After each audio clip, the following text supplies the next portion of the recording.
Punjabi radio USA ਸੁਣ ਰਹੇ ਸਾਰੇ ਹੀ ਮਾਣਯੋਗ ਅਤੇ ਸਤਿਕਾਰ ਤੇ ਸਰੋਤਿਆਂ ਨੂੰ ਬਹੁਤ ਹੀ ਪਿਆਰ ਸਤਿਕਾਰ ਸਹਿਤ ਦੋਨੋਂ ਜੋੜ ਕੇ ਨਿੱਘੀ ਜਿਹੀ ਸਤਿ ਸ੍ਰੀ ਅਕਾਲ ਸਭ ਨੂੰ ਜੀ ਨੂੰ ਆਖਦੇ ਹਾਂ। ਸੋ ਤੇ ਪ੍ਰੋਗਰਾਮ ਖਬਰ ਤੇ ਨਜ਼ਰ ਦੇ ਵਿੱਚ ਆਪ ਸਭ ਦਾ ਨਿੱਘਾ ਸਵਾਗਤ ਹੈ। ਅੱਜ 21 ਮਾਰਚ ਦਿਨ ਸ਼ਨੀਚਰਵਾਰ ਆਪਣੇ ਨਾਲ ਇਸ ਟਾਈਮ ਜੁੜ ਚੁੱਕੇ ਨੇ ਮਿੰਟੂ ਗੁਰੂਸਰੀਆ ਜੀ। ਮਿੰਟੂ ਜੀ ਨੂੰ ਸਵਾਗਤ ਹੈ, ਸਤਿ ਸ੍ਰੀ ਅਕਾਲ ਜੀ। ਸ਼ੁਕਰੀਆ ਜੀ, ਸਾਰਿਆਂ ਨੂੰ ਸਤਿ ਸ਼੍ਰੀ ਅਕਾਲ ਜੀ। ਸਾਡੇ ਅੱਜ ਦੇ ਪ੍ਰੋਗਰਾਮ ਖਬਰ ਤੇ ਨਜ਼ਰ ਉਸ ਨੂੰ ਸਪਾਂਸਰ ਕਰਦੇ ਨੇ ਖਾਲਸਾ ਇੰਸ਼ੋਰੈਂਸ ਏਜੰਸੀ ਵਾਲੇ, ਜਿਨ੍ਹਾਂ ਦੇ ਕੋਲੋਂ ਤੁਸੀਂ ਹਰ ਇੱਕ ਤਰੀਕੇ ਦੀ ਇੰਸ਼ੋਰੈਂਸ ਕਰਵਾ ਸਕਦੇ ਹੋ। ਇੰਸ਼ੋਰੈਂਸ ਬਾਰੇ ਪਤਾ ਕਰਨ ਲਈ ਕਾਲ ਕਰ ਸਕਦੇ ਹੋ ਨੰਬਰ 408-272-2500 ਦੇ ਉੱਤੇ। ਨਾਲ ਹੀ Krishan Dhanota Yuba City, Harminder Samra Sacramento, Gurpal Singh Sandhu Antelope, Baljinder Singh Nijjar Woodland, Sucha Singh Shri Machhiwara Sahib, West Coast truck driving school Fresno ਵਾਲੇ, ਜਿਨ੍ਹਾਂ ਦੇ ਕੋਲੋਂ ਤੁਸੀਂ ਜਿਹੜੇ ਕਿ ਤੁਹਾਨੂੰ ਟਰੱਕ ਦਾ ਲਾਇਸੈਂਸ ਲੈਣ ਦੇ ਵਿੱਚ ਸਹਾਇਤਾ ਕਰਦੇ ਨੇ। ਹੋਰ ਜਾਣਕਾਰੀ ਲਈ call Ajit Itwal 559-374-4541। GN tyre lube ਵਾਲੇ, ਜਿਨ੍ਹਾਂ ਦੇ ਕੋਲੋਂ ਤੁਸੀਂ truck wash, oil change, air brake ਦਾ ਕੰਮ ਕਰਵਾ ਸਕਦੇ ਹੋ। ਨਵੇਂ ਪੁਰਾਣੇ ਟਾਇਰ ਵਾਜਿਬ ਕੀਮਤਾਂ 'ਤੇ ਖਰੀਦ ਸਕਦੇ ਹੋ। ਸੈਂਟਰ ਨਾਲਾ ਮੰਡੇਰਾ ਦੇ ਵਿੱਚ ਲੋਕੇਸ਼ਨ ਨੇ। ਕਾਲ ਕਰ ਸਕਦੇ ਹੋ ਨਿਮਾ ਸਹੂਤਾ 209-277-0113 ਦੇ ਉੱਤੇ। ਆਓ ਆਪਣੇ ਅੱਜ ਦੇ ਪ੍ਰੋਗਰਾਮ ਉਸ ਦੀ ਸ਼ੁਰੂਆਤ ਕਰਦੇ ਹਾਂ। ਖਬਰਾਂ ਦਾ ਸਿਲਸਿਲਾ ਜਿਹੜਾ ਉਹ ਸ਼ੁਰੂ ਕਰਦੇ ਜਾਈਏ। ਮਿੰਟੂ ਜੀ, ਜੇ ਪਹਿਲੀ ਖਬਰ ਦੇ ਉੱਤੇ ਨਜ਼ਰ ਮਾਰਦੇ ਜਾਈਏ ਤੇ ਕਿਹਾ ਜਾ ਰਿਹਾ ਵੀ ਹੁਣ ਨਹੀਂ ਘਟ ਰਿਹਾ ਕਰੋਨਾ ਵਾਇਰਸ ਦਾ ਰੋਣਾ, ਪੰਜਾਬ ਵਿੱਚ ਵੀ ਹਾਲਾਤ ਜਿਹੜੇ ਉਹ ਵਿਗੜਨ ਲੱਗੇ ਨੇ। ਬਿਲਕੁਲ, ਕਰੋਨਾ ਇੱਕ ਰੋਣਾ ਬਣ ਚੁੱਕਾ ਤੇ ਦੁਨੀਆ ਦੇ ਵਿੱਚ ਇਹ ਰੋਣਾ ਜਿਹੜਾ ਉਹ ਘਟ ਨਹੀਂ ਰਿਹਾ। ਤਾਂ ਬਹਰਹਾਲ ਦੁਨੀਆ ਦੇ ਵਿੱਚ 2.5 ਲੱਖ ਤੋਂ ਵੱਧ ਇਸ ਵੇਲੇ ਪੀੜਤ ਹੋ ਚੁੱਕੇ ਆ। 11,000 ਤੋਂ ਵੱਧ ਮੌਤਾਂ ਹੋ ਚੁੱਕੀਆਂ। ਹਰੇਕ ਦਿਨ ਜਿਹੜਾ ਨਵਾਂ ਸੂਰਜ ਚੜ੍ਹਦਾ ਉਹ ਨਵਾਂ ਅੰਕੜਾ ਲੈ ਕੇ ਆਉਂਦਾ, ਨਵੀਆਂ ਦੁਸ਼ਵਾਰੀਆਂ ਲੈ ਕੇ ਆਉਂਦਾ, ਜਾਂ ਇਸ ਤਰ੍ਹਾਂ ਕਹਿ ਲਓ ਕਿ ਜਿਹੜੀ ਡਰਾਵਨੀ ਹਕੀਕਤ ਆ, ਰੋਜ਼ ਉਹਦਾ ਨਵਾਂ ਕਰੂਪ ਚਿਹਰਾ ਜਿਹੜਾ ਉਹ ਸਾਡੇ ਸਾਹਮਣੇ ਲੈ ਕੇ ਆਉਂਦਾ ਹੈ। ਤਾਂ ਇੱਧਰ ਪਾਕਿਸਤਾਨ ਦੇ ਵਿੱਚ ਕਰੋਨਾ ਕਰਕੇ ਮੌਤ ਜਿਹੜੀ ਹੈ ਇੱਕ ਹੋਰ ਸ਼ਖਸ ਦੀ ਹੋਈ ਆ। ਗਿਣਤੀ ਉੱਥੇ ਪਹੁੰਚੀ ਆ 3 ਤੱਕ ਤੇ 500 ਤੋਂ ਵਧੇਰੇ ਜਿਹੜੇ ਪ੍ਰਭਾਵਿਤ ਦੱਸੇ ਜਾ ਰਹੇ ਆ। ਤਾਂ ਇੰਡੀਆ ਨੂੰ ਪਾਕਿਸਤਾਨ ਅਤੇ ਈਰਾਨ ਦੀਆਂ ਪਰਿਸਥਿਤੀਆਂ 'ਤੇ ਖਾਸ ਤੌਰ 'ਤੇ ਵਿਸ਼ੇਸ਼ ਤੌਰ 'ਤੇ ਧਿਆਨ ਰੱਖਣਾ ਪਊਗਾ। ਇੱਧਰ ਪਾਕਿਸਤਾਨ ਇੰਟਰਨੈਸ਼ਨਲ ਏਅਰਲਾਈਨਸ ਨੇ ਸਾਰੀਆਂ ਹੀ ਜਿਹੜੀਆਂ ਉਹਨਾਂ ਦੀਆਂ ਕੌਮਾਂਤਰੀ ਉਡਾਨਾਂ ਨੇ ਉਹ ਰੱਦ ਕਰ ਦਿੱਤੀਆਂ। ਅਲਬਰਟਾ ਸੂਬੇ 'ਚ ਉੱਧਰ ਕੇਸਾਂ ਦੀ ਗਿਣਤੀ ਜਿਹੜੀ ਆ ਉਹ ਲਗਾਤਾਰ ਵੱਧਦੀ ਜਾ ਰਹੀ ਹੈ। ਤਾਂ ਤਕਰੀਬਨ 200 ਕੇਸ ਜਿਹੜੇ ਆ ਉੱਥੇ ਪੋਜ਼ਿਟਿਵ ਹੋ ਗਏ ਆ। ਨਿਊਜ਼ੀਲੈਂਡ ਵਿੱਚ ਕਰੋਨਾ ਵਾਇਰਸ ਦੇ 14 ਹੋਰ ਮਾਮਲੇ ਜਿਹੜੇ ਆ ਉਹ ਸਾਹਮਣੇ ਆਏ ਆ। ਤਾਂ ਗਿਣਤੀ ਉੱਥੇ ਹੋ ਗਈ ਆ 53। ਜੇ ਕੌਮੀ ਆਪਾਂ ਅੰਕੜਿਆਂ 'ਤੇ ਗੱਲ ਕਰੀਏ ਜਾਂ ਖਬਰਾਂ 'ਤੇ ਝਾਤਖੋਰੀ ਕਰੀਏ ਤਾਂ ਦੇਸ਼ ਦੇ ਵਿੱਚ ਕਰੋਨਾ ਵਾਇਰਸ ਦੇ ਇਸ ਵੇਲੇ ਤੱਕ ਤਕਰੀਬਨ 260 ਮਾਮਲਿਆਂ ਦੀ ਪੁਸ਼ਟੀ ਹੋ ਚੁੱਕੀ ਆ। ਆਂਧਰਾ ਪ੍ਰਦੇਸ਼ ਸੰਪਰਕ ਕ੍ਰਾਂਤੀ ਐਕਸਪ੍ਰੈਸ 'ਚ 8 ਯਾਤਰੀ ਜਿਹੜੇ ਆ ਉਹ ਕਰੋਨਾ ਵਾਇਰਸ ਪੋਜ਼ਿਟਿਵ ਪਾਏ ਗਏ ਆ। ਤਾਂ ਇਹ ਬਹੁਤ ਖਤਰਨਾਕ ਸੰਕੇਤ ਹੈ। ਹਾਲਾਂਕਿ ਸਕਰੀਨਿੰਗ ਢੰਗ ਨਾਲ ਨਹੀਂ ਹੁੰਦੀ। ਉਹ ਕਿਵੇਂ ਹੁੰਦੀ ਆ, ਤੁਸੀਂ ਦੇਖਿਆ ਹੋਣਾ, ਇੱਕ ਵੀਡੀਓ ਵਾਇਰਲ ਹੋਈ ਪਈ ਆ ਕਿ ਕਿਸ ਤਰ੍ਹਾਂ ਇੱਕ ਅਫਸਰ ਹੈ ਜਿਹੜਾ ਜਾਂ ਅਧਿਕਾਰੀ ਹੈ ਜਿਹੜਾ ਉਹ ਸਕਰੀਨਿੰਗ ਦੇ ਨਾਂ 'ਤੇ ਟਾਈਮ ਪਾਸ ਕਰ ਰਿਹਾ ਹੈ। ਤਾਂ ਇਹ ਚੀਜ਼ਾਂ ਜਿਹੜੀਆਂ ਉਹ ਨਹੀਂ ਵਾਪਰਨੀਆਂ ਚਾਹੀਦੀਆਂ। ਇੱਧਰ ਅਰਵਿੰਦ ਕੇਜਰੀਵਾਲ ਨੇ ਅੱਜ ਪ੍ਰੈਸ ਕਾਨਫਰੰਸ ਕੀਤੀ ਆ, ਕੁਛ ਐਲਾਨ ਕੀਤੇ ਆ, ਕੁਛ ਹਦਾਇਤਾਂ ਦਿੱਤੀਆਂ, ਪਰ ਸਭ ਤੋਂ ਵੱਡਾ ਉਹਨਾਂ ਨੇ ਸੰਕੇਤ ਦਿੱਤਾ ਕਿ ਜੇ ਹਾਲਤ ਇਸੇ ਤਰ੍ਹਾਂ ਦੀ ਰਹੀ ਤਾਂ ਫਿਰ ਦਿੱਲੀ ਨੂੰ ਵੀ ਲੋਕਡਾਊਨ ਕੀਤਾ ਜਾ ਸਕਦਾ ਹੈ। ਉਧਰ ਰਾਸ਼ਟਰਪਤੀ ਰਾਮਨਾਥ ਕੋਵਿੰਦ ਜੀ ਵੀ ਟੈਸਟ ਕਰਵਾਉਣਗੇ, ਕਿਉਂਕਿ ਕਨਿਕਾ ਕਪੂਰ ਦੀ ਪਾਰਟੀ 'ਚ ਜਾਣ ਵਾਲੇ ਸੰਸਦ ਮੈਂਬਰ ਦੁਸ਼ਯੰਤ ਸਿੰਘ ਜਿਹੜੇ ਆ ਉਹ ਕੋਵਿੰਦ ਜੀ ਨੂੰ ਵੀ ਮਿਲੇ ਸਨ। ਮਹਾਰਾਸ਼ਟਰ 'ਚ ਇੱਧਰ ਕਰੋਨਾ ਵਾਇਰਸ ਦੇ ਮਾਮਲਿਆਂ ਦੀ ਤਾਦਾਦ ਜਿਹੜੀ ਆ ਉਹ 63 ਹੋ ਗਈ ਆ। ਇਹ ਦੇਰ ਸ਼ਾਮ ਤੱਕ ਦੇ ਅੰਕੜੇ ਆ। ਹਰੇਕ ਘੰਟੇ ਬਾਅਦ ਇਹ ਅੰਕੜੇ ਜਿਹੜੇ ਉਹ ਬਦਲਦੇ ਵੀ ਜਾਂਦੇ ਆ। ਮੈਂ ਸਪਸ਼ਟ ਕਰਦਾ ਜਾਵਾਂ ਤਾਂ ਯੂਪੀ ਦੇ ਵਿੱਚ ਯੋਗੀ ਸਰਕਾਰ ਨੇ ਇੱਕ ਅੱਛੀ ਪਹਿਲ ਕਦਮੀ ਕੀਤੀ ਆ। ਜਿਹੜੇ ਉੱਥੇ 35 ਲੱਖ ਦੇ ਕਰੀਬ ਮਜ਼ਦੂਰ ਆ, ਜਿਨ੍ਹਾਂ ਦੇ ਵਿੱਚ ਡੇਲੀ ਵਾਲੇ ਮਜ਼ਦੂਰ ਕਹਿ ਲਓ ਜਾਂ ਨਿਰਮਾਣ ਕਾਰਜਾਂ 'ਚ ਲੱਗੇ ਮਜ਼ਦੂਰ ਕਹਿ ਲਓ, ਉਹਨਾਂ ਨੂੰ 1,000 ਰੁਪਏ ਦੀ ਰਾਹਤ ਰਾਸ਼ੀ ਜਿਹੜੀ ਆ ਉਹ ਇਹਨਾਂ ਨੇ ਦੇਣ ਦਾ ਫੈਸਲਾ ਕੀਤਾ ਹੈ। ਤੇ ਜੇ ਆਪਾਂ ਪੰਜਾਬ ਨੂੰ ਪਰਤ ਕੇ ਇੱਧਰ ਹਾਲਾਤ ਵੇਖੀਏ, ਹਾਲਾਤਾਂ 'ਤੇ ਇੱਕ ਨਜ਼ਰਸਾਨੀ ਕਰੀਏ ਤਾਂ ਇੱਧਰ ਅੰਮ੍ਰਿਤਸਰ ਦੇ ਵਿੱਚ ਕਰੋਨਾ ਦਾ ਇੱਕ ਹੋਰ ਮਾਮਲਾ ਪੋਜ਼ਿਟਿਵ ਆਇਆ। ਗਿਣਤੀ ਪੰਜਾਬ ਦੇ ਵਿੱਚ ਪੋਜ਼ਿਟਿਵ ਮਰੀਜ਼ਾਂ ਦੀ ਹੋ ਗਈ ਆ 13। ਸ਼ੱਕੀ ਜਿਹੜੇ ਆ ਉਹਨਾਂ 'ਚੋਂ 23 ਦੇ ਸੈਂਪਲ ਭੇਜੇ ਗਏ ਆ। ਮੋਹਾਲੀ 'ਚ ਕਰੋਨਾ ਵਾਇਰਸ ਦੇ 3 ਹੋਰ ਮਾਮਲੇ ਸਾਹਮਣੇ ਆ ਗਏ ਆ। ਤਾਂ ਇਹ ਮੇਰੇ ਖਿਆਲ ਦੇ ਨਾਲ ਦੂਸਰੀ ਚਿੰਤਾ ਹੈ ਸਾਡੇ ਵਾਸਤੇ। ਇਹ ਚਿੰਤਾ ਇਸ ਕਰਕੇ ਆ ਕਿਉਂਕਿ ਮੋਹਾਲੀ ਦੇ ਵਿੱਚ ਪੰਜਾਬ 'ਚੋਂ ਕੋਨੇ-ਕੋਨੇ 'ਚੋਂ ਗਏ ਲੋਕ ਜਿਹੜੇ ਜਾ ਕੇ ਵਸਦੇ ਆ, ਉਹਨਾਂ ਦੀ ਜਿਹੜੀ ਕਹਿ ਲਈਏ ਕਿ ਰਿਸ਼ਤੇਦਾਰੀ ਡੀਲਿੰਗ ਜਿਹੜੀ ਆ ਉਹ ਪੰਜਾਬ ਦੇ ਕੋਨੇ-ਕੋਨੇ 'ਚ ਰਹਿੰਦੀ ਆ। ਤਾਂ ਇਹ ਇੱਕ ਖਤਰਨਾਕ ਸਾਡੇ ਲਈ ਸੰਕੇਤ ਆ ਪੰਜਾਬੀਆਂ ਵਾਸਤੇ। ਤਾਂ ਦੂਸਰੇ ਪਾਸੇ ਹੁਸ਼ਿਆਰਪੁਰ ਦੇ ਮਰੀਜ਼ ਦੀ ਵੀ ਕਰੋਨਾ ਵਾਇਰਸ ਦੀ ਰਿਪੋਰਟ ਜਿਹੜੀ ਪੋਜ਼ਿਟਿਵ ਆਈ ਆ। ਇਹ ਉਹੀ ਮਰੀਜ਼ ਨੇ ਜਿਹੜੇ ਕਿ ਬੰਗਾ ਦੇ ਲਾਗੇ ਇੱਕ ਪਿੰਡ 'ਚ ਮਰਨ ਵਾਲੇ ਬੰਦੇ ਦੇ ਕਰੀਬੀ ਸਨ। ਤਾਂ ਕੈਪਟਨ ਅਮਰਿੰਦਰ ਸਿੰਘ ਨੇ ਕੇਂਦਰ ਨੂੰ ਅਪੀਲ ਕੀਤੀ ਹੈ। ਦੂਸਰੇ ਪਾਸੇ ਉਹ ਕਹਿੰਦੇ ਆ ਕਿ ਦੇਸ਼ ਦੇ ਵਿੱਚ NRIs ਦੇ ਆਉਣ ਤੇ ਰੋਕ ਲਾ ਦਿੱਤੀ ਜਾਵੇ। ਪਰ ਦੂਸਰੇ ਪਾਸੇ ਭਗਵੰਤ ਮਾਨ ਨੇ ਉਹਨਾਂ ਤੋਂ ਉਲਟ ਇੱਕ ਬਿਆਨ ਦਿੱਤਾ। ਉਹਨਾਂ ਨੇ ਕਿਹਾ ਕਿ ਵੱਖ-ਵੱਖ ਏਅਰਪੋਰਟਾਂ ਤੇ ਫਸੇ ਭਾਰਤੀਆਂ ਲਈ ਤੁਸੀਂ ਭਾਈ ਕੁਛ ਨਾ ਕੁਛ ਕਰੋ। ਉਹਨਾਂ ਨੇ ਇਸ ਬਾਬਤ ਵਿਦੇਸ਼ ਮੰਤਰੀ ਕੋਲ ਵੀ ਪਹੁੰਚ ਕੀਤੀ ਆ। ਤਾਂ ਇਹ ਦੋਵੇਂ ਚੀਜ਼ਾਂ ਮੇਰੇ ਖਿਆਲ ਦੇ ਨਾਲ ਸਾਨੂੰ ਵਿਚਾਰਨੀਆਂ ਚਾਹੀਦੀਆਂ। ਪਹਿਲੀ ਗੱਲ ਕਿ ਆਮਦ ਜਿਹੜੀ ਆ ਉਹ ਵੀ ਬਹੁਤ ਖਤਰਨਾਕ ਚੀਜ਼ ਹੈ, ਉਹ ਵੀ ਰੋਕਣ ਦੀ ਜ਼ਰੂਰਤ ਆ, ਉਹ ਵੀ ਸਖਤੀ ਕਰਨ ਦੀ ਜ਼ਰੂਰਤ ਆ। ਪਰ ਦੂਸਰੇ ਪਾਸੇ ਜਿਹੜੇ ਸਾਡੇ ਭੈਣ ਭਰਾ ਇਸ ਵੇਲੇ ਮੁਸੀਬਤਾਂ 'ਚ ਫਸੇ ਆ, ਜੇ ਅਸੀਂ ਉਹਨਾਂ ਨੂੰ ਇੱਧਰ ਨਹੀਂ ਲਿਆ ਸਕਦੇ ਤਾਂ ਘੱਟੋ ਘੱਟ ਉਹਨਾਂ ਦੀ ਜ਼ਿੰਦਗੀ ਵਾਸਤੇ ਉੱਥੇ ਰਾਹਤ ਜ਼ਰੂਰ ਪਹੁੰਚਾਈਏ। ਤਾਂ ਇੱਧਰ 5 ਮਹੀਨਿਆਂ ਦੀ ਇੱਕ ਬੱਚੀ ਜਿਹੜੀ ਆ ਉਹ ਵੀ ਦੁਬਈ ਦੇ ਵਿੱਚ ਆਪਣੀ ਮਾਂ ਨਾਲ ਮੁਸ਼ਕਲਾਂ ਨਾਲ ਦੋ ਚਾਰ ਹੋ ਰਹੀ ਆ। ਮਾਮਲਾ ਇਹ ਆ ਕਿ ਇੱਥੇ ਕੋਟਕਪੂਰੇ ਦੇ ਲਾਗਲੇ ਇੱਕ ਪਿੰਡ ਦੇ ਇਹ ਧੀ ਜਿਹੜੀ ਆ ਉਹ ਕੈਨੇਡਾ ਪੜ੍ਹਦੀ ਸੀ, ਉੱਥੇ ਉਹਦੀ ਸ਼ਾਦੀ ਹੋਈ। ਉਸ ਤੋਂ ਬਾਅਦ ਇੱਕ ਪਿਆਰੀ ਜੀ ਬੱਚੀ ਨੇ ਜਨਮ ਲਿਆ। ਬੱਚੀ ਜਿਹੜੀ ਆ ਕੈਨੇਡਾ ਦੀ ਬੋਰਨ ਹੋਣ ਕਰਕੇ ਉੱਧਰ ਦੀ ਨਾਗਰਿਕ ਬਣ ਗਈ। ਤਾਂ ਇਹ ਜਿਹੜੀ ਕੁੜੀ ਸੀਗੀ ਇਹ ਹਾਲੇ ਉੱਥੇ ਨਾਗਰਿਕਤਾ ਹਾਸਲ ਨਹੀਂ ਕਰ ਸਕੀ। ਦੁਬਈ 'ਚ ਇਹਨੂੰ ਰੋਕ ਲਿਆ ਗਿਆ ਇਹ ਕਹਿ ਕੇ ਕਿ ਕੈਨੇਡਾ ਦੀਆਂ ਹਦਾਇਤਾਂ ਦੇ ਮੁਤਾਬਕ ਉੱਥੇ ਸਿਰਫ ਨਾਗਰਿਕਾਂ ਨੂੰ ਹੀ ਅਲਾਉ ਕੀਤਾ ਜਾ ਰਿਹਾ। ਤਾਂ ਅਸੀਂ ਬੱਚੀ ਨੂੰ ਘੱਲ ਸਕਦੇ, ਮਾਂ ਨੂੰ ਨਹੀਂ। ਤਾਂ ਇਹ ਤੁਸੀਂ ਵੇਖੋ ਕਿ ਸਮਾਜਿਕ ਪੱਖ ਤੋਂ ਕਿਸ ਤਰ੍ਹਾਂ ਦਾ ਸੰਕਟ ਹੈ। ਤਾਂ ਇੱਧਰ ਰਾਜਪੁਰਾ ਦੇ ਵਿੱਚ ਇੱਕ ਬਜ਼ੁਰਗ ਦੀ ਅੱਜ ਮੌਤ ਹੋਈ। ਤਾਂ ਫਿਰ ਉੱਥੇ ਕੁਝ ਸ਼ਰਾਰਤੀ ਬੰਦਿਆਂ ਨੇ ਅਫਵਾਹ ਫੈਲਾ ਦਿੱਤੀ ਕਿ ਕਰੋਨਾ ਪੀੜਤ ਸੀਗਾ। ਉਸ ਤੋਂ ਬਾਅਦ ਹੜਕੰਪ ਮਚ ਗਿਆ, ਤਰਥੱਲੀ ਮਚ ਗਈ, ਆਮ ਲੋਕਾਂ ਦੇ ਪੈਰਾਂ ਹੇਠੋਂ ਜ਼ਮੀਨ ਖਿਸਕ ਗਈ। ਫਿਰ ਜਦੋਂ ਪੜਤਾਲ ਕੀਤੀ ਗਈ ਤਾਂ ਇਹ ਕੋਰਾ ਝੂਠ ਨਿਕਲਿਆ। ਇਸ ਤੋਂ ਬਾਅਦ ਫਿਰ ਜਿਹੜੇ DGP ਸਾਹਿਬ ਆ ਉਹਨਾਂ ਨੇ ਚੇਤਾਵਨੀ ਦਿੱਤੀ ਕਿ ਭਾਈ ਤੁਸੀਂ ਇਹਨਾਂ ਕਮੀਨੀਆਂ ਹਰਕਤਾਂ ਤੋਂ ਬਾਜ਼ ਆ ਜਾਓ, ਫਿਰ ਨਹੀਂ ਤੇ ਤੁਹਾਡੇ ਨਾਲ ਅਸੀਂ ਬੁਰੀ ਕਰਾਂਗੇ। ਤੇ ਵੈਸੇ ਮੇਰੇ ਖਿਆਲ ਦੇ ਨਾਲ ਬੁਰੀ ਕਰਨੀ ਵੀ ਚਾਹੀਦੀ ਆ। ਇੱਧਰ ਦੁਬਈ ਤੋਂ ਆਏ ਇੱਕ ਨੌਜਵਾਨ ਜਿਹੜਾ ਕਿ ਧਾਰੀਵਾਲ ਦਾ ਸੀ, ਗੁਰਦਾਸਪੁਰ ਜ਼ਿਲ੍ਹੇ ਦਾ, ਉਹਦਾ ਟੈਸਟ ਨਹੀਂ ਸੀ ਹੋਇਆ। ਜਦੋਂ ਪਿੰਡ 'ਚ ਪਤਾ ਲੱਗਿਆ ਖੌਫ ਦਾ ਮਾਹੌਲ ਪਸਰ ਗਿਆ। ਉਸ ਤੋਂ ਬਾਅਦ ਸਿਹਤ ਮਹਿਕਮੇ ਦੀ ਟੀਮ ਆਈ ਆ ਤਾਂ ਉਹਨਾਂ ਨੇ ਸੈਂਪਲਿੰਗ ਕੀਤੀ ਆ। ਇਸ ਤੋਂ ਇਲਾਵਾ ਕਰੋਨਾ ਵਾਇਰਸ ਕਰਕੇ ਬੰਗਾ ਸ਼ਹਿਰ ਹੈ ਜਿਹੜਾ ਉਹ 3 ਦਿਨਾਂ ਵਾਸਤੇ ਮੁਕੰਮਲ ਬੰਦ ਕਰ ਦਿੱਤਾ ਗਿਆ। ਇੱਧਰ ਚੰਡੀਗੜ੍ਹ ਦੇ ਸੈਕਟਰ 17 ਦੀ ਮਾਰਕੀਟ ਜਿਹੜੀ ਆ ਉਹ ਵੀ ਇਹਨਾਂ ਹਾਲਾਤਾਂ ਦੇ ਮੱਦੇਨਜ਼ਰ ਬੰਦ ਕੀਤੀ ਗਈ ਆ। ਐਤਵਾਰ ਨੂੰ ਜਿਹੜੀਆਂ ਪੰਜਾਬ ਰੋਡਵੇਜ਼ ਦੀਆਂ ਬੱਸਾਂ, ਪਨ ਬੱਸ ਦੀਆਂ ਬੱਸਾਂ ਜਾਂ PRTC ਦੀਆਂ ਬੱਸਾਂ ਉਹ ਬਿਲਕੁਲ ਨਹੀਂ ਚੱਲਣਗੀਆਂ। ਇਹ ਟਰਾਂਸਪੋਰਟ ਮਿਨਿਸਟਰ ਬੀਬੀ ਰਜੀਆ ਸੁਲਤਾਨਾ ਨੇ ਸਾਫ਼ ਕਰ ਦਿੱਤਾ। ਹਾਲਾਂਕਿ ਅੱਜ ਕੁਝ ਟੁੱਟਵੀਆਂ ਬੱਸਾਂ ਇਹਨਾਂ ਨੇ ਕੁਝ ਖਾਸ ਚੁਣਿੰਦਾ ਰੂਟਾਂ ਤੇ ਚਲਾਈਆਂ ਜ਼ਰੂਰ ਸਨ। ਇੱਧਰ ਟੋਲ ਪਲਾਜ਼ਿਆਂ ਦੇ ਕਾਮਿਆਂ ਨੇ ਗੁਹਾਰ ਲਾਈ ਹੈ। ਉਹਨਾਂ ਕਿਹਾ ਕਿ 31 ਮਾਰਚ ਤੱਕ ਤੁਸੀਂ ਇੱਥੇ ਕਿਰਪਾ ਕਰਕੇ ਟੋਲ ਪਲਾਜ਼ੇ ਵੀ ਮੁਕੰਮਲ ਬੰਦ ਕਰ ਦਿਓ, ਕਿਉਂਕਿ ਵੈਸੇ ਜਾਨਾਂ ਤੇ ਉਹਨਾਂ ਦੇ ਵਿੱਚ ਵੀ ਹੈ ਨਾ, ਉਹਨਾਂ ਦੀ ਡੀਲਿੰਗ ਵੀ ਪਬਲਿਕ ਦੇ ਨਾਲ ਆ। ਜੇ ਸਾਰਿਆਂ ਨੂੰ ਰਾਇਤਾਂ ਦਿੱਤੀਆਂ ਜਾ ਰਹੀਆਂ ਤੇ ਇਹ ਜਿਹੜੇ ਨਿਗੂਣੀਆਂ ਤਨਖਾਹਾਂ ਤੇ ਕੰਮ ਕਰਦੇ ਵਿਚਾਰੇ, ਇਹਨਾਂ ਬਾਰੇ ਕਿਉਂ ਨਹੀਂ ਸੋਚਿਆ ਜਾ ਰਿਹਾ। ਤਾਂ ਖੈਰ ਚੰਡੀਗੜ੍ਹ ਪ੍ਰਸ਼ਾਸਨ ਨੇ ਗਰੀਬ ਬੰਦਿਆਂ ਵਾਸਤੇ ਖਾਸਾ ਸੋਚਿਆ। ਉਹਨਾਂ ਨੇ ਕਿਹਾ ਕਿ ਲੋੜਵੰਦਾਂ ਨੂੰ ਭੋਜਨ ਹੈ ਜਿਹੜਾ ਉਹ ਸਿਰਫ 5 ਰੁਪਈਆਂ ਵਿੱਚ ਅਸੀਂ ਮੁਹੱਈਆ ਕਰਾਵਾਂਗੇ। ਤਾਂ ਇੱਧਰ ਸਰਕਾਰ ਦੇ ਨਿਰਧਾਰਿਤ ਰੇਟਾਂ ਨਾਲੋਂ ਪੰਜਾਬ ਦੇ ਵਿੱਚ ਜੋ ਕੈਮਿਸਟ ਕਮਾਈ ਕਰ ਰਹੇ ਹੈ ਚੀਜ਼ਾਂ ਵੇਚ ਕੇ, ਉਹਨਾਂ 'ਚੋਂ ਇੱਕ ਮੁਨਾਫਾਖੋਰ ਨੂੰ ਗ੍ਰਿਫਤਾਰ ਕੀਤਾ ਗਿਆ ਔਰ 5000 ਰੁਪਇਆ ਜੁਰਮਾਨਾ ਵੀ ਲਾਇਆ ਗਿਆ। ਇਹ ਸ਼ਾਇਦ ਸੰਗਰੂਰ ਦੀ ਘਟਨਾ ਹੈ। ਤਾਂ ਖੈਰ ਇਹ ਸਾਰੀਆਂ ਚੀਜ਼ਾਂ ਜਿਹੜੀਆਂ ਸੀਗੀਆਂ ਉਹ ਅੱਜ ਵਾਪਰੀਆਂ ਨੇ ਔਰ ਉਮੀਦ ਕਰਦੇ ਹਾਂ ਕਿ ਕੱਲ੍ਹ ਦਾ ਜਿਹੜਾ ਸੂਰਜ ਹੋਏਗਾ ਉਹ ਕੁਛ ਸਾਨੂੰ ਰਾਹਤ ਜ਼ਰੂਰ ਪਹੁੰਚਾਏਗਾ। ਜਦੋਂ ਚੜ੍ਹੇਗਾ ਕੋਈ ਅੱਛੀਆਂ ਚੀਜ਼ਾਂ ਵੀ ਸਾਡੇ ਸਾਹਮਣੇ ਜ਼ਰੂਰ ਆਉਣਗੀਆਂ। ਤਾਂ ਬਹਰਹਾਲ ਜਿਵੇਂ ਮੈਂ ਅੱਗੇ ਕਿਹਾ ਕਿ ਇਸ ਵੇਲੇ ਤੱਕ ਡਰਾਵਨੀ ਹਕੀਕਤ ਸਾਡੇ ਸਾਹਮਣੇ ਆ। ਤੇ ਇਸ ਤਰ੍ਹਾਂ ਦਾ ਜਦੋਂ ਫਿਰ ਡਰ ਪੈ ਹੁੰਦਾ, ਉਹ ਕਿਸੇ ਨੇ ਆਖਿਆ ਨਾ ਕਿ ਆਦਮੀ ਕੇ ਸ਼ਬਦ ਨਹੀਂ ਵਕਤ ਬੋਲਦਾ ਹੈ। ਤਾਂ ਵਕਤ ਜਿਹੜਾ ਹੈ ਇਸ ਵੇਲੇ ਭਿਆਨਕ ਆ ਤੇ ਜਿਹੜੇ ਇਹ ਸਾਡੇ ਅਲਫਾਜ਼ ਆ ਸੱਚ ਜਾਣਿਓ ਅਲਫਾਜ਼ ਜ਼ਰੂਰ ਆ, ਵੈਸੇ ਇਹ ਕਹਿ ਸਕਦੇ ਆ ਦੁੱਖਾਂ ਦੀਆਂ ਦਰਦਾਂ ਦੀਆਂ ਆਹੀ ਹੀ ਹੈ। ਜੀ ਜੀ ਜੀ ਅਗਲੀ ਜਿਹੜੀ ਮਿੰਟੂ ਜੀ ਗੱਲ ਕਰੀਏ ਕਿ ਤੁਸੀਂ ਤਾਂ ਕਹਿੰਦੇ ਪੰਜਾਬ ਸਰਕਾਰ ਦੇ ਮੰਤਰੀ ਨੇ ਹੀ ਉਡਾਈਆਂ ਸਰਕਾਰ ਦੇ ਹੁਕਮਾਂ ਦੀਆਂ ਧੱਜੀਆਂ। ਦੇਖੋ ਇਸ ਵੇਲੇ ਜਿਵੇਂ ਆਪਾਂ ਗੱਲ ਕਰਦੇ ਪਏ ਹਾਂ ਕਿ ਦੁਨੀਆ ਦੇ ਵਿੱਚ ਕਰੋਨਾ ਕਰਕੇ ਤਰਾਈ ਮੱਚੀ ਪਈ ਆ ਕਿ ਸਰਕਾਰਾਂ ਕਈ ਕਿਸਮ ਦੀਆਂ ਪਾਬੰਦੀਆਂ ਜਿਹੜੀਆਂ ਉਹ ਆਪਣੀ ਜਨਤਾ ਤੇ ਲਾ ਰਹੀਆਂ। ਹਰ ਇੱਕ ਸਰਕਾਰ ਹੀ ਲਾ ਰਹੀ ਆ ਔਰ ਉਹ ਪਾਬੰਦੀਆਂ ਅਸਲ ਦੇ ਵਿੱਚ ਲੋਕਾਂ ਵਾਸਤੇ ਹੀ ਆ।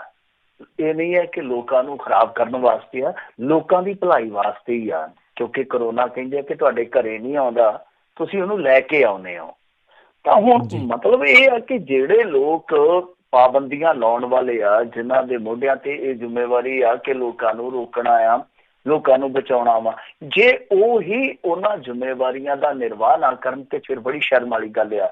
ਤੇ ਇਹ ਹੁਣ ਜਿੱਦਾਂ ਕਰਦੇ ਪਏ ਆ, ਮੈਨੂੰ ਤਾਂ ਉਹੀ ਲੱਗਦਾ ਕਿ ਜਿਵੇਂ ਲੋਕਾਂ ਨੂੰ ਮੱਤ ਦਿੰਦਾ ਨਾ ਕਿ ਆਹ ਚੀਜ਼ ਨਾ ਖਾਓ, ਤੇ ਆਪ ਦੱਬੀ ਕਿੱਲੀ ਆਉਂਦਾ। ਹੁਣ 90 ਦੇ ਵਿੱਚ ਇਹ ਕੋਈ ਸਮਾਗਮ ਰੱਖਿਆ ਸੀ, ਉਹਦੇ ਵਿੱਚ ਮੰਤਰੀ ਜਿਹੜੇ ਸਾਧੂ ਸਿੰਘ ਜੀ ਧਰਮਸੋਤ ਆ ਉਹ ਵੀ ਪਹੁੰਚੇ ਹੋਏ ਸਨ। ਤਾਂ ਉੱਥੇ 200 ਲੋਕਾਂ ਦੀ ਗੈਦਰਿੰਗ ਸੀਗੀ। ਤੇ ਆਪ ਹੁਣ ਤੁਸੀਂ ਵੇਖੋ ਕਿ ਬਠਿੰਡੇ ਦੇ ਵਿੱਚ ਕੱਲ ਇੱਕ ਵਿਆਹ ਸੀਗਾ, ਤੇ ਉੱਥੇ ਥੋੜੀ ਜਿਹੀ ਹੈਗੀ ਸੀ ਜਿਹੜੀ ਉਹਨਾਂ ਦੀ ਵਿਆਹ ਦੇ ਵਿੱਚ ਸ਼ਮੂਲੀਅਤ ਮਹਿਮਾਨਾਂ ਦੀ ਜਿਹੜੀ ਉਹ ਜ਼ਿਆਦਾ ਸੀਗੀ, 100-150 ਸੀਗੀ। ਤਾਂ ਚੱਕ ਕੇ ਮੈਰਿਜ ਪੈਲਸ ਦੇ ਸੰਚਾਲਕ ਨੂੰ ਗ੍ਰਿਫਤਾਰ ਕਰ ਲਿਆ ਗਿਆ, ਜਦ ਕਿ ਇਹ ਕਹਿੰਦੇ ਆ ਕਿ ਵਧੇਰੇ ਇਕੱਠ ਨਾ ਕਰੋ, 20 ਬੰਦੇ ਜਿਹੜੇ ਆ ਉਹ ਤੁਸੀਂ ਰੱਖੋ, ਚਲੋ ਉਸ ਤੋਂ ਬਾਅਦ ਜੇ ਇਕੱਠ ਕਰੋਗੇ ਤੇ ਅਸੀਂ ਕਾਰਵਾਈ ਕਰਾਂਗੇ। ਇਹ ਆਪ 200 ਲੋਕ ਜੋੜ ਕੇ ਉੱਥੇ ਤੇ ਭਾਸ਼ਣ ਕਰਕੇ ਆਏ ਆ। ਤਾਂ ਕਹਿਣਾ ਪਊਗਾ ਕਿ ਇਹਨਾਂ ਨੂੰ ਆਪ ਗੰਭੀਰਤਾ ਵਿਖਾਉਣ ਦੀ ਜ਼ਰੂਰਤ ਆ। ਪਰ ਇਹ ਸਭ ਤੋਂ ਜ਼ਿਆਦਾ ਜਿਹੜਾ ਇਸ ਵੇਲੇ ਮੈਂ ਕਹੂੰਗਾ ਕਿ ਲਾਪਰਵਾਹੀ ਵਾਲਾ ਵਤੀਰਾ ਰੱਖੀ ਬੈਠੇ ਆ। ਪਹਿਲੀ ਗੱਲ ਹੈ, ਦੇਖੋ ਸੰਸਦ ਸੈਸ਼ਨ ਹੈ ਜਿਹੜਾ ਬੰਦ ਕਰਨਾ ਚਾਹੀਦਾ ਸੀਗਾ, ਕਿਉਂਕਿ ਉੱਥੇ ਬਜ਼ੁਰਗ ਕਿੰਨੇ ਆ, ਵੈਸੇ ਜ਼ਿਆਦਾ ਇੰਡੀਆ ਦੀ ਸਿਆਸਤ 'ਚ ਬਜ਼ੁਰਗ ਹੀ ਆ। ਰਾਜਨੀਤੀ ਦੇ ਵਿੱਚ ਨੌਜਵਾਨ ਤੇ ਦੀਵਾ ਬਾਲ ਕੇ ਭਾਲਣੇ ਪੈਂਦੇ ਆ। ਤੇ ਉੱਥੇ ਸੰਸਦ ਦੇ ਵਿੱਚ ਜਿਹੜੇ ਬਜ਼ੁਰਗ ਆ, ਕੀ ਉਹਨਾਂ ਤੇ ਕੋਈ ਕਾਨੂੰਨ ਨਹੀਂ ਲਾਗੂ ਹੁੰਦਾ? ਕੀ ਪਾਬੰਦੀ ਜਾਂ ਉਹਨਾਂ ਤੇ ਜੋ ਵੀ ਇਹਨਾਂ ਨੇ ਰੈਸਟ੍ਰਿਕਸ਼ਨਸ ਲਾਈਆਂ ਨੇ ਉਹਨਾਂ ਤੇ ਲਾਗੂ ਨਹੀਂ ਹੁੰਦੀਆਂ? ਫਿਰ ਇਸ ਤੋਂ ਇਲਾਵਾ ਤੁਸੀਂ ਵੇਖੋ ਕਿੱਡੀ ਕਮਾਲ ਦੀ ਗੱਲ ਆ ਕਿ ਉਹ ਕਨਿਕਾ ਕਪੂਰ ਦੇ ਪਾਰਟੀ ਦੇ ਵਿੱਚ ਜਿਹੜੇ ਗਏ ਸਨ ਮੈਂਬਰ ਪਾਰਲੀਮੈਂਟ, ਤੇ ਉਹ ਸੰਸਦ ਦੇ ਵਿੱਚ ਚਲੇ ਗਏ, ਉਹਨਾਂ ਨੇ ਇਸ ਚੀਜ਼ ਨੂੰ ਵਿਚਾਰਿਆ ਹੀ ਨਹੀਂ ਹੈ। ਇਹ ਆਪਣੇ ਆਪ ਦੇ ਵਿੱਚ ਕਿੰਨੀ ਮਾੜੀ ਗੱਲ ਆ ਕਿ ਸਿਹਤ ਮੰਤਰੀ ਯੂਪੀ ਦਾ ਜਿਹੜਾ ਉਹ ਇਸ ਤਰ੍ਹਾਂ ਦੀਆਂ ਪਾਰਟੀਆਂ ਕਰਦਾ ਫਿਰਦਾ ਉਸ ਮੌਕੇ ਤੇ, ਜਦੋਂ ਪੂਰੀ ਦੁਨੀਆ ਜਿਹੜੀ ਆ ਉਹ ਇਸ ਵੇਲੇ ਇੱਕ ਅਜੀਬ ਜਿਹੇ ਭੈ ਦੇ ਵਿੱਚ ਜਿਉਂਦੀ ਪਈ ਆ।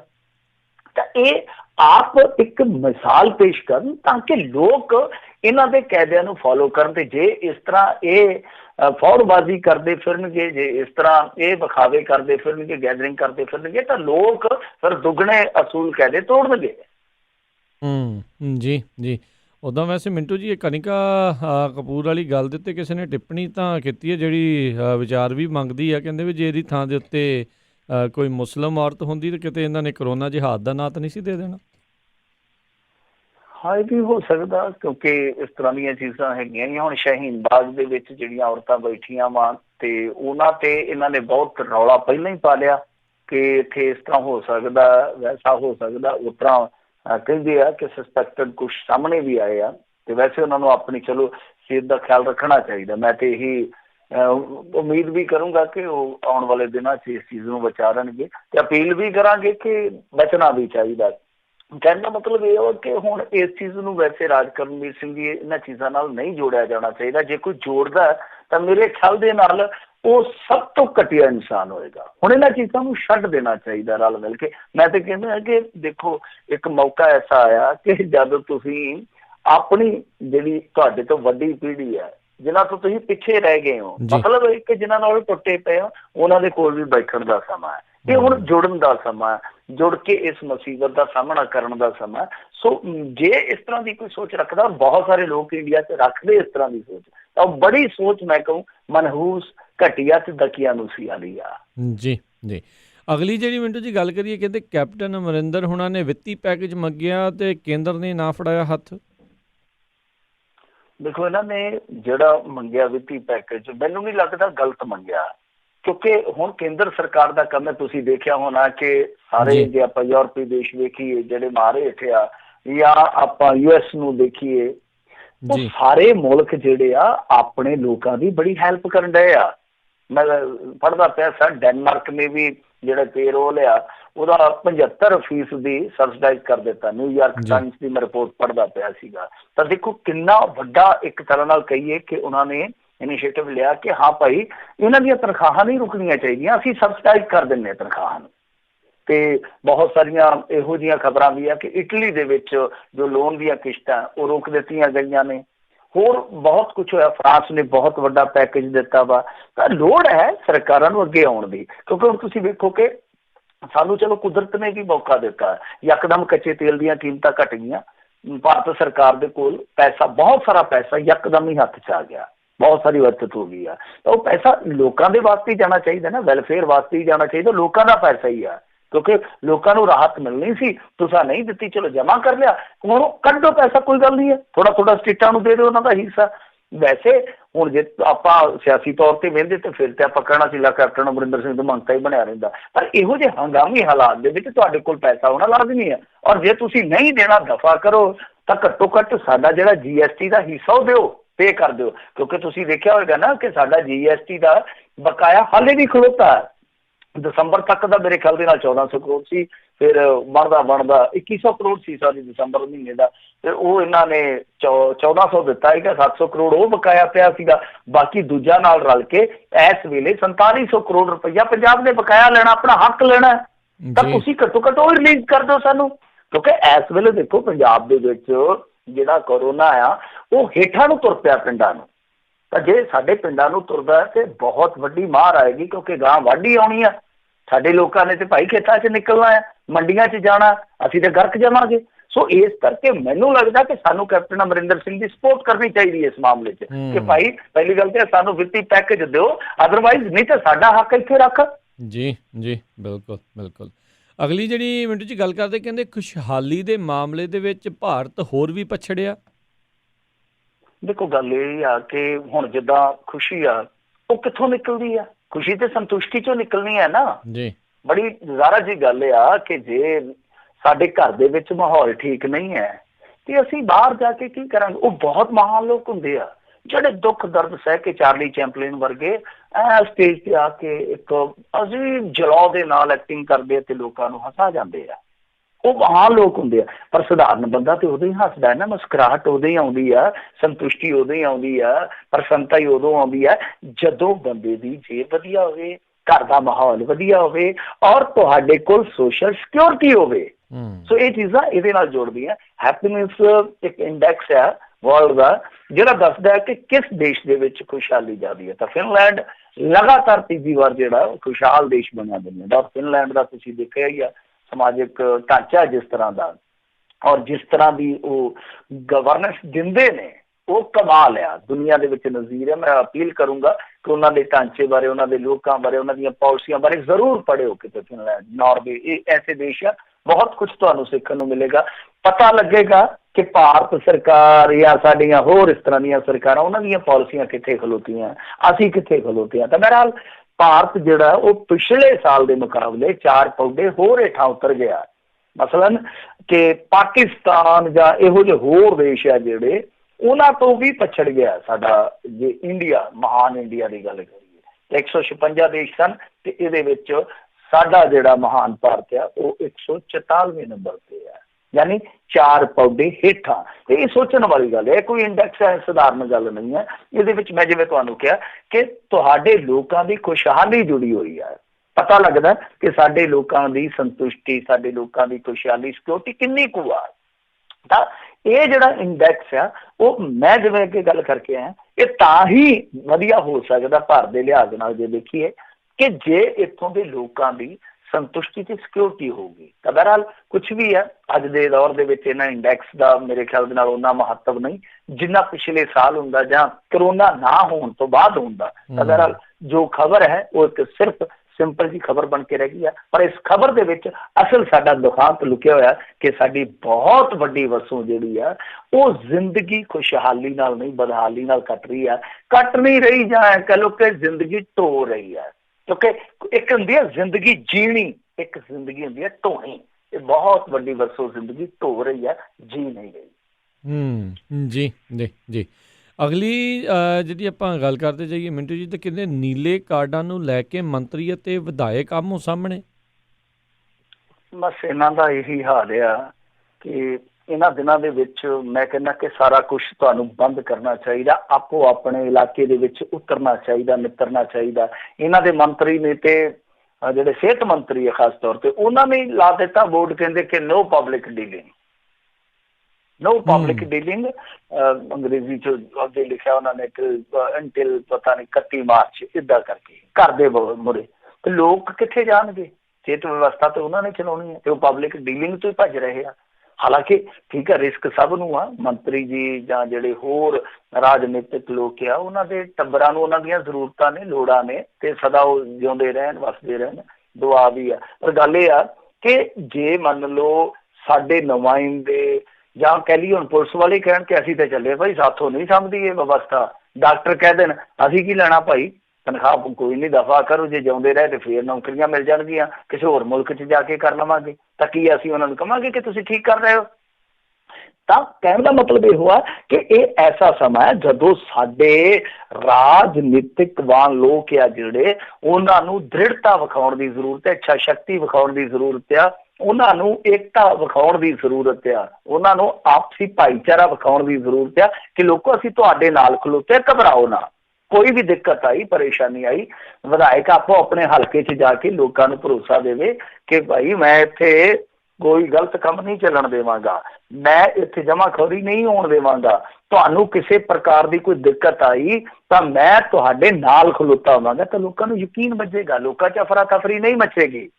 ਨਹੀਂ ਤੇ ਮਾਹੌਲ ਤੁਹਾਨੂੰ ਪਤਾ ਹੀ ਆ ਕਿ ਜਦੋਂ ਇਸ ਤਰ੍ਹਾਂ ਦਾ ਹੁੰਦਾ, ਤੁਹਾਡੇ ਮੁਲਕਾਂ ਦੇ ਵਿੱਚ ਆਪਾਂ ਇੱਧਰ ਵੇਖਦੇ ਹਾਂ ਕਿ ਲੋਕ ਬਹੁਤ ਸ਼ਾਂਤਮਈ ਢੰਗ ਦੇ ਨਾਲ, ਬਹੁਤ ਸਹਿਜਤਾ ਦੇ ਨਾਲ, ਬਹੁਤ ਥੰਮੇ ਦੇ ਨਾਲ ਲੋਕਡਾਊਨ ਵਰਗੀਆਂ ਚੀਜ਼ਾਂ ਜਾਂ ਜਿਹੜੀਆਂ ਪਾਬੰਦੀਆਂ ਉਹਨਾਂ ਨੂੰ ਪਾਲਣ ਦੇ ਵਿੱਚ ਲਿਆਉਂਦੇ, ਅਮਲ 'ਚ ਲਿਆਉਂਦੇ, ਜਾਨੀ ਉਹਨਾਂ ਦਾ ਪਾਲਣ ਕਰਦੇ ਨੇ ਜੀ। ਪਰ ਜੇ ਸਾਡੇ ਇੱਥੇ ਇਸ ਤਰ੍ਹਾਂ ਯਕਦਮ ਹੋ ਗਿਆ, ਸਾਡੇ ਤੇ ਸਬਜ਼ੀਆਂ ਨਹੀਂ ਬੜੀਆਂ ਛੇਤੀ ਕੀਤੀਆਂ, ਤੇ ਸਾਡੇ ਤੇ ਵੈਸੇ ਉਹ ਧਾਰਮਿਕ ਲੋਕ ਬਹੁਤ ਨੇ ਇੱਧਰ, ਪਰ ਇਹੋ ਜਿਹਾ ਮੌਕਾ ਤੇ ਭਾਲਦੇ ਰਹਿੰਦੇ ਆ ਕਿ ਕਦੋਂ ਸਾਡਾ ਮੌਕਾ ਲੱਗੇ, ਜਿਵੇਂ ਕਹਿੰਦੇ ਹੁੰਦੇ ਨਾ ਕਿ ਕਦੋਂ ਬਾਬਾ ਮਰੇ ਤੇ ਕਦੋਂ ਬੈਲ ਵੰਡੀਏ, ਕਿ ਕਦੋਂ ਇਹੋ ਜਿਹਾ ਜੁਗਾੜ ਲੱਗੇ ਤੇ ਅਸੀਂ ਆਪਣੀ ਕਮਾਈ ਕਰੀਏ। ਸੋਦਖੋਰ ਲੋਕ ਜਿਹੜੇ ਮੁਨਾਫਾਖੋਰ ਲੋਕ ਆ, ਲੁੱਟ ਕੇ ਲੈ ਜਾਂਦੇ ਆ। ਸੋ ਕਹਿਣ ਦਾ ਮਤਲਬ ਇਹ ਕਿ ਇਹਨਾਂ ਨੂੰ ਆਪਸੀ ਲੜਾਈ ਝਗੜੇ ਇੱਕ ਵਾਰੀ ਟਾਲ ਦੇਣੇ ਚਾਹੀਦੇ ਆ, ਚਾਹੇ ਉਹ ਕਾਂਗਰਸੀ ਹੋਣ, ਚਾਹੇ ਅਕਾਲੀ ਹੋਣ, ਆਮ ਆਦਮੀ ਪਾਰਟੀ, ਲੋਕਾਂ ਦੇ ਵਿੱਚ ਜਾਣ, ਮੈਸੇਜ ਦੇਣ, ਅਪੀਲ ਕਰਨ, ਜੋ ਵੀ ਆ ਇਹਨਾਂ ਦੇ ਜਿਹੜੇ ਲੋਕ ਆ, ਸਮਰਥਕ ਆ, ਉਹ ਇਹਨਾਂ ਨੂੰ ਜ਼ਿਆਦਾ ਫੋਲੋ ਕਰਦੇ। ਤੇ ਮੇਰਾ ਲਈ ਲੜਾਈ ਹੈ ਮਦਨ ਲਾਲ ਜਲਾਲਪੁਰ, ਜਿਹੜੇ ਕਿ ਬੜਬੋਲੇ ਕਾਂਗਰਸੀ ਵਿਧਾਇਕ ਆ, ਜਿਨ੍ਹਾਂ ਨੇ ਅੱਗੇ ਵੀ ਮੋਰਚਾ ਸਰਕਾਰ ਦੇ ਖਿਲਾਫ ਖੋਲ੍ਹੀ ਰੱਖਿਆ ਸੀਗਾ। ਇਹ ਬੀਤੇ ਦਿਨ ਹੋਇਆ ਕਿ ਇਹਨਾਂ ਦੀ ਕੋਠੀ 'ਚ ਕੁਝ ਜਾ ਵੜੇ ਸਨ ਲੋਕ, ਉਹ ਕਹਿੰਦੇ ਕਿ ਸਾਡੇ ਨੀਲੇ ਕਾਰਡ ਜਿਹੜੇ ਆ ਉਹ ਕੱਟ ਦਿੱਤੇ ਗਏ ਆ।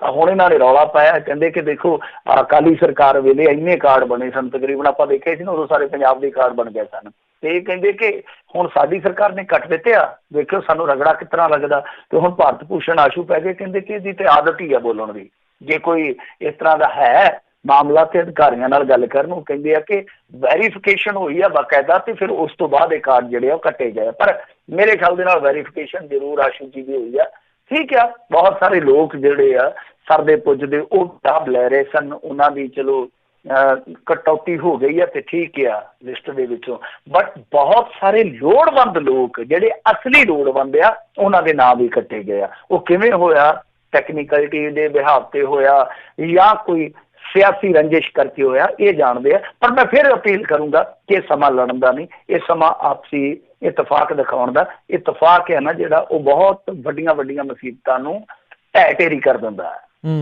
ਜੀ ਜੀ।